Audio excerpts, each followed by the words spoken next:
My name is Shikhar, and the topic for my research proposal is an ensemble model approach towards classification of malaria-infected and healthy cell images using TensorFlow. This research not only performs image classification of blood cell images, but also addresses the problem of requirement of high hardware configuration needed to do image classification. The research question is formulated as: can an ensemble model built on commodity hardware achieve a good level of accuracy, sensitivity, specificity, and F1 score for classification of blood cell images? In Chapter 2, Literature Review, emphasis has been made on discussing things relevant to this research and methods which will actually be implemented in this research. This chapter is backed by review of recent research papers and is divided in 6 parts. First part discusses commonly used methods for image classification, that is, decision trees, SVMs, naive Bayes, and CNNs. First, a very short introduction has been given to decision tree. Research paper suggesting improvement in decision tree has been discussed, followed by discussion of research papers using decision trees. In SVM, again a very short introduction has been given first.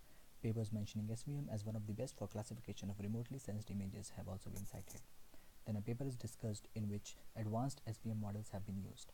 In the end, a paper has been discussed in which SVM outperformed 13 state-of-the-art methods. In a similar fashion, a 2-line introduction has been given for naive Bayes, and then research papers using naive Bayes for image classification are discussed. For CNN, a breakthrough research have been cited and discussed, which achieved high levels of performance metrics. Research papers using CNNs for image classification have further been discussed. With few exceptions in decision trees, in each and every literature reviewed for commonly used methods for image classification, it was noted that high hardware configuration was used for classification of images. Second section discusses about TensorFlow. Figure 2 in this section shows a high-level architecture of TensorFlow. Research paper on TensorFlow data flow graphs have been cited and discussed, followed by discussion of papers using TensorFlow. In the end, a paper has been discussed which compares TensorFlow with Keras, Torch, Caffe, and Deep Learning 4J.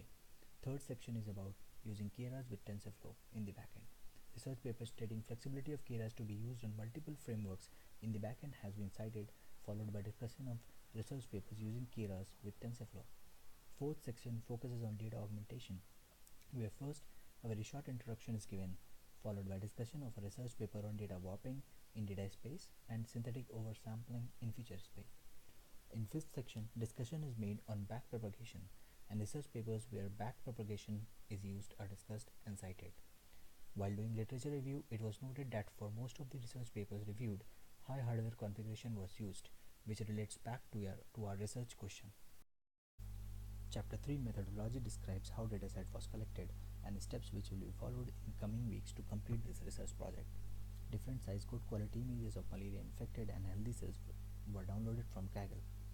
A total of 27,558 images were downloaded, in which 13,779 images were of infected blood cells and 13,779 images were of healthy blood cells. As the images are of different sizes, all the images will first be converted to same size grayscale images. For the purpose of training the model well, images will further be augmented using data warping technique, which will create additional images. An example of warped images is shown in figure 5 in the research proposal document. R3.5.1 and RStudio will be used for this project on a Windows system with Intel i3 CPU, 1 TB hard disk, 8 GB RAM, and NVIDIA GeForce 920MX 2 GB GPU. After transforming and augmenting the images, a CNN model will be built using Keras library in R that uses TensorFlow in the backend. A second model based on SVM will be built for classification of images using E1071 library in R. In the end, both CNN and SVM models will be combined and an ensemble will be built using GBM library in R. Accuracy, sensitivity, specificity, and F1 score will be calculated from confusion matrix obtained from ensemble model, which will further be compared to state-of-the-art results obtained in a research cited in research proposal document.